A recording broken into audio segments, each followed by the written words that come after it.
Welcome to the LA Soccer Hub Show. My name is Gio Garcia. Today is Monday, February 15th. We're talking LA Galaxy, and here to help me talk all things LA Galaxy, we got Eric, aka the Portuguese Hammer Vieira. Eric, how you doing? Doing well. Thanks for having me on again, Gio. It's always a pleasure to talk LA Galaxy soccer, and it's seems like there's a busy weekend and a busy week ahead of us. So excited Yeah, to it's talk it's a about what's going on. very interesting one. I just want to let the know people know it's going to be a 30 minutes one. I got to travel, I got to go, so unfortunately I got to cut it short. But um, but yeah, Eric. Let's start with today. With today's news, just happened just a couple minutes ago. The LA Galaxy signed that they announced the signing of defender O'Neal Fisher. I think he previously played recently with DC United the last couple years, and he's been around the league for since 20 what was it 2012 I believe. He's been around and he's been through the league. What do you make of this signing? To me, it feels like a depth signing. I think with someone of his age, he's 29 years old. Like you said, played most recently, played with DC, spent some time with the Seattle Sounders before that, Jamaican national team call up player. So it's someone who definitely has a lot of experience and can provide, experience on the right hand side. Looks like he'll be either backing up Araujo or providing support in those spot starts. So I think it's a nice depth acquisition. The only hesitation part as he is coming off of he's had ACL issues in the past, so of course that's injury concerns like anything. We have Danilo Acosta who had a similar injury last season, so to have two of your outside backs with similar injuries is a little bit scary. But when you look at it on a whole, someone with national team pedigree playing for the Jamaican national team, someone with his age and experience in the league, and then you look at a player like Araujo who may be gone with the Olympics or some youth national team, other uh, you know, adventures where he may need to be gone. I think this is a good piece to bring in to kind of solidify that right hand side of the defense when Araujo is not playing. Yeah, no, and I think that's what you want to see from the LA Galaxy, right? Adding these pieces, and I misspoke because he's actually been since 2015. That's when he started and got drafted with the Seattle Sounders, and I think that's what you want, right? If you're the LA Galaxy, we know who's going to be starting at right back. That's not a question, right? It's Julian Araujo, and I think everything what you said, right? Adding that depth, especially when Araujo is gone, depending, I don't know if the Olympics is going to happen or if he gets another international call up with the U.S. men's. I think that's what you want, and you want a player that knows the league, knows how this league well is really well. And I really like the signing, just like you said, is the depth piece. Now I just want to see how he actually plays. I'm gonna be honest. I haven't didn't really watch too many of DC United games. I want to see how he'll fit in, with the defensive mind, and then how he's able to move up within the offensive mind. And starting to look like they're slowly adding pieces to the puzzle. But yeah, I like it. He also has a Jamaican national team cap there, so we'll see what happens moving forward with the Neil Fisher and how much time he actually gets playing. Now let's talk about Christian Pavone. Obviously, it's the saga that continues. It's the saga, it's the never-ending saga. Yeah. I keep tweeting about it, keep talking about it, and I just hope that okay. I'm like thinking to myself, is this the last week I'll talk about Christian Pavone finally coming to the Galaxy, or are they going to part ways, right? So, new things emerge on Thursday. It looked like a bid went in for Christian Pavone. There was a lot of speculation that it was 10 million for 50% or 7 million. There was a bunch of numbers thrown around, and then on the Galaxy side, from what was thrown out there and what was also told, that they weren't really aware that Boca had accepted or their negotiations. And I know a lot of the Argentinian media was essentially putting out that the deal was done.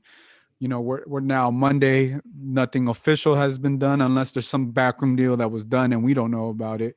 But to the other side of things, there was also this the accusation of the woman that Pavone has this history, or this, I guess, legal history. We'll put it that way. Pavone has denied any of that, and now she doesn't want him to leave the country. She wants him to essentially face justice. Pavone saying that he didn't do it. Pictures came out, but it doesn't really look like it's him. I don't know. Yeah. What are all of our thoughts about this whole situation? I'm feeling very much of the same mind as you. Is this the final week that we're going to talk about Christian Pavone? I think last time I was on the show, it was probably a month, 2 months ago, and we thought it was a done deal. We thought, okay, he's gone, he's back with Boca, and it's time to move on. And this seems to have just kept dragging on. There's just been that slight glimmer of hope that that door is open, that he's still going to be able to return to the LA Galaxy. But it just, as more time goes on, the situation gets murkier and murkier.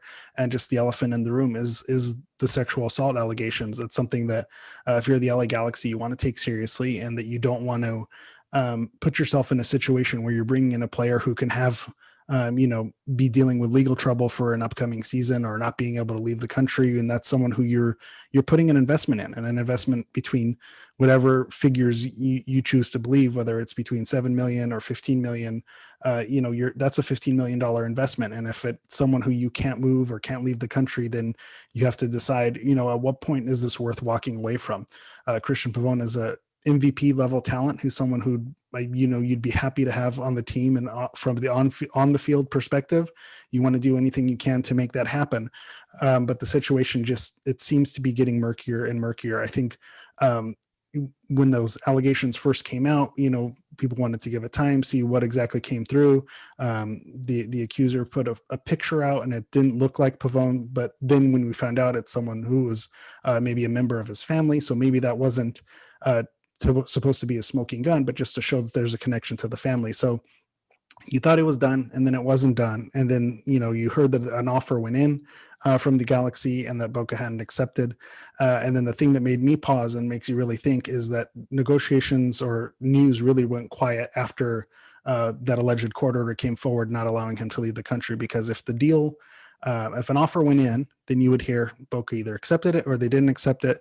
But the fact that it just went completely silent lets you know that maybe things got hung up somewhere. So either the Galaxy maybe, and again, this is pure speculation, maybe they backed out of the deal after finding out more information, or maybe Boca was unable to accept the deal because of that information, whatever's going on. So as much as you'd like to see Christian Pavone on the field as an LA Galaxy player contributing to the team, I think there's too many question marks right now for the LA Galaxy, who they need stability. They need something that they can bank on, and that they know that they can have consistent performance on the field, and not have to worry about outside factors being an issue with the club. And I think they're very close to a point where they just maybe need to cut their ties with Christian Pavone, as sad as that sounds. And you want to the difficult part of this is this is someone who has ties to your club, and you want to try to support the player. So if the player has a legal team and he's denying these allegations, then to a certain point, you're making it known to the world that you're not supporting one of your players.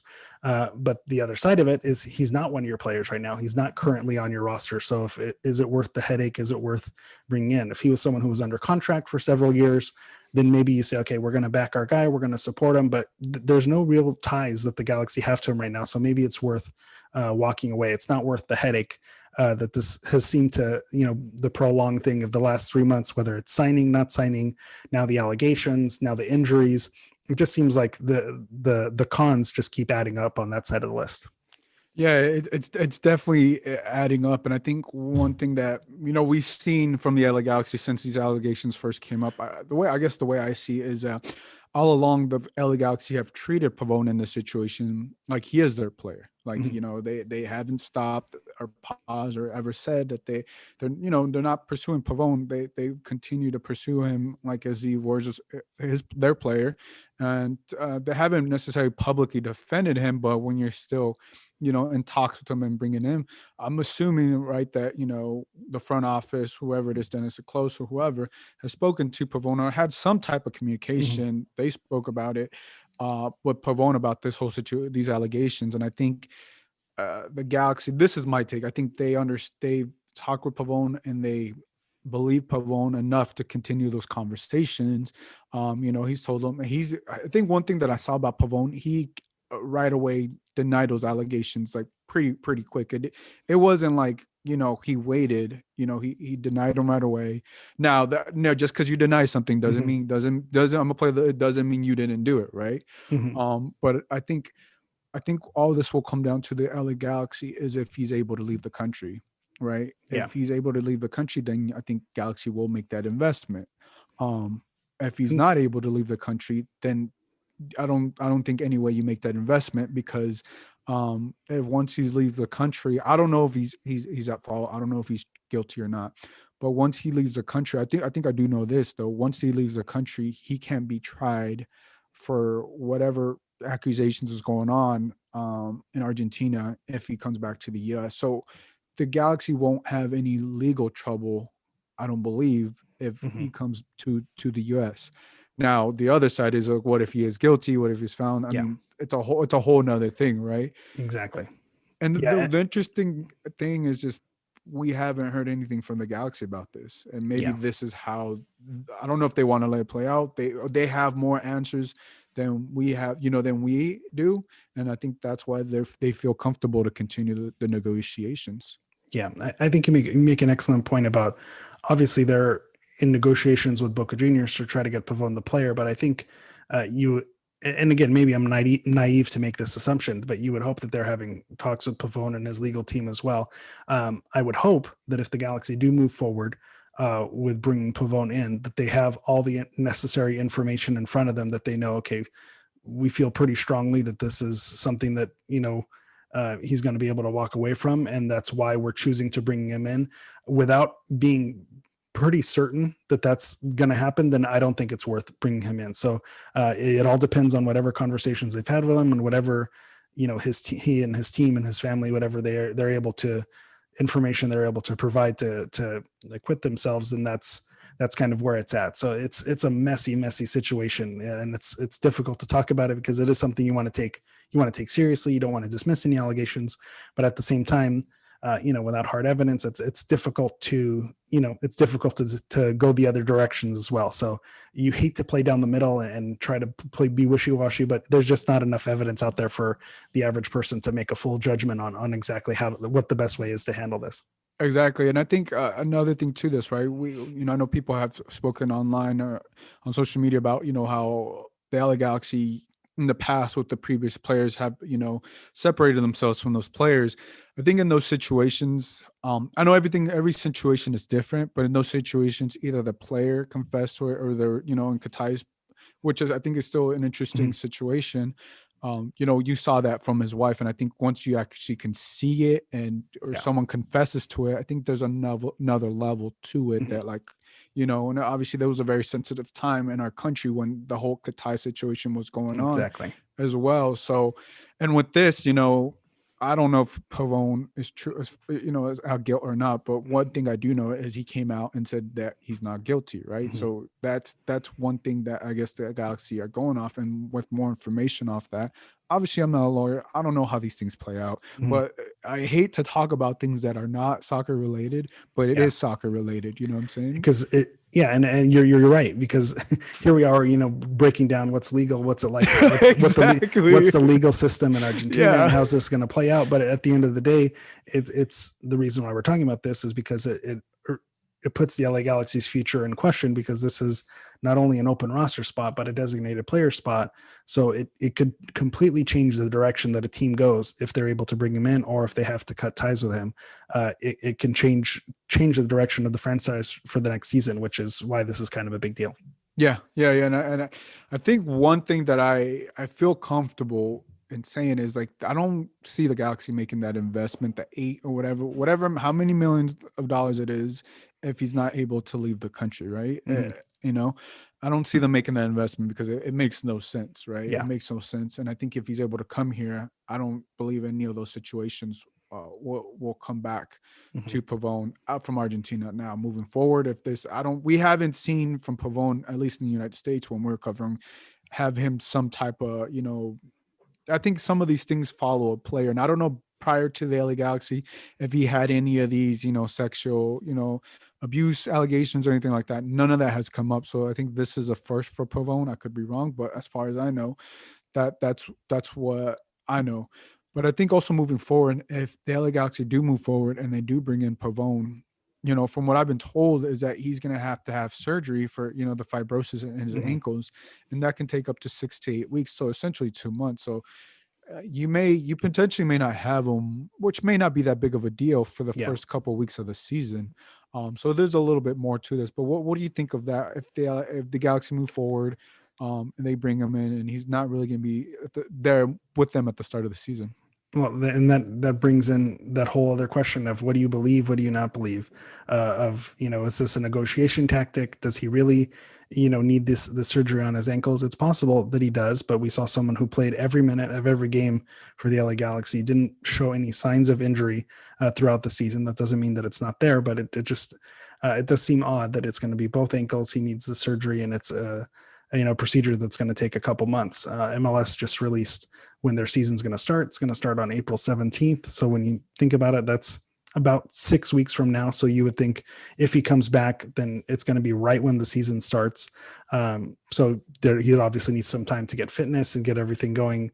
So he probably most likely wouldn't start the season if this is true. But to your point, it's another box in that negative column. So you have the allegations, you have the back and forth with the negotiations with Boca Juniors being difficult and not being an easy process. Then you have the surgery concern. It just seems like if there's a plan B, the Galaxy probably should be maybe leaning towards the sure thing that they know, or holding off until the summer until they know they can get a designated player that's a higher quality or at the Christian Pavone level. So it just seems like a lot of the negatives just keep adding up with Pavone.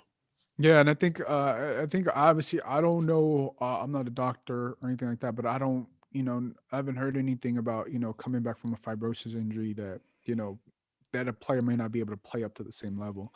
I think with this, it's you make a great point. This could be a negotiation tactic for Pavone because he clearly doesn't want to play for Boca. He Yeah. said that he's asked to get surgery out there, and I think Boca now thinking about like, well, we don't want to have our doctors.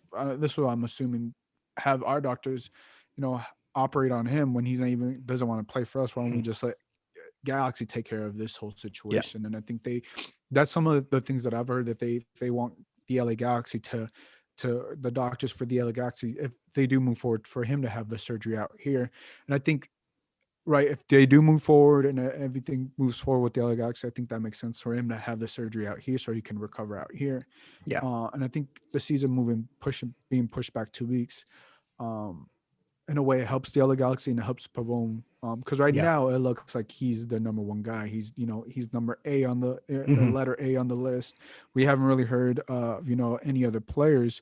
But I think what another thing that also makes it interesting, you have a player that's shown he's been the best player, and now you're also seeing things like Chicharito. He's starting to get physically fit, right? And you're starting to add more pieces of the puzzle, and it makes you wonder. At least for me, what would a healthy Chicharito with an explosive Pavone? We know what Pavone can do, in the offensive side of Yeah. things, and with Greg Vanny. But it is tricky, man. But I just don't see the Galaxy backing down from stepping away from this as of today, as of right now, as of this podcast.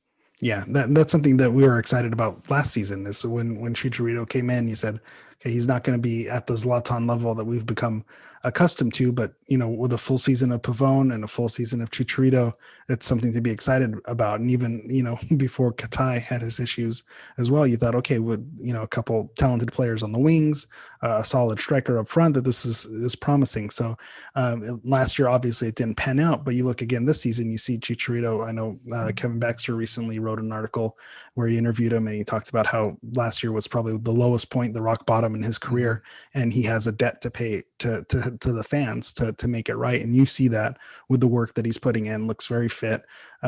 Taking it very seriously. He's on that kind of redemption tour. So he wants it. And then to have a talented player like Pavone come back, it would be exciting to see. I know there are some people in the LA Galaxy world who believe that even with the same exact roster, just switching the coach with Greg Vanny, that they can probably get better results. I think there are roster changes that need to happen in addition to the change with Vanny. But if you take that for what it's worth, then maybe the tactics, the system, whatever it is, can work better under Vanny, and then you have a healthy Pavone once he gets back, and a fully fit Chicharito. It could be exciting. So I don't want to get my hopes up too much over the Instagram workout videos, but it does look promising. I know, right? He's definitely put in the work, man. I will give him that. He's definitely given me, as a fan of the game, as a fan of just watching the sport, right? To see him, like, what he's doing everything right. I think we just got to Yeah, see him on a soccer field, and we just got to exactly. see That's him how. That's that's the final question. exactly. Everything else, he's saying the right things, doing the right things, showing everything. It's just now we need to see the final product on the field. Yeah, and I think to the quote I have it right here. It was a very, very, very powerful quote and a very honest one. That I think I feel like that's something that the LA Galaxy fans might have needed to hear at the end of the season. And I'm glad he's doing it now, but I think maybe he was not in the right mindset to do this. Yeah. But I think what he said is, quote, "I touch rock bottom. I have a big debt with my club. I have a big debt with my fans, with the Galaxy family." End quote. Um, yeah, I mean, for him to say that and just to be honest and Yeah. say those things, I think to your point, he's saying the right things. He's doing everything he can.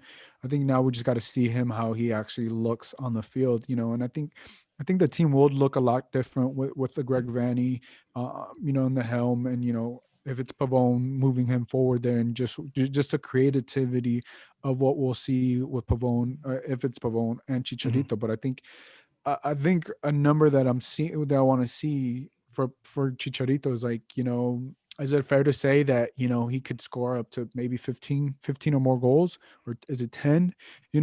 What do you think was it's a over and under Yeah, for if I fair were to for go over under, just because of how poor last season was for him, I'd probably set that number at 10. I think that's fair. You want to see him get to double digits, and you say, well, a DP signing one of the highest paid players, that's a really low bar. But at the same time, everything's relative. So if you look at how things were last season, you look at the pieces around him, to get double digits in goals, I think that's a fair expectation. And then if he can do greater than that, then of course you'd be happy to take it. But I think if I were Chicharito and you wanted to set a goal, that's probably where you'd set the goal. It's a realistic goal, I think. I think their goals are going to be out on the table, especially when you look at some of the opponents that you run into in the league. I think 10 goals is a fair expectation.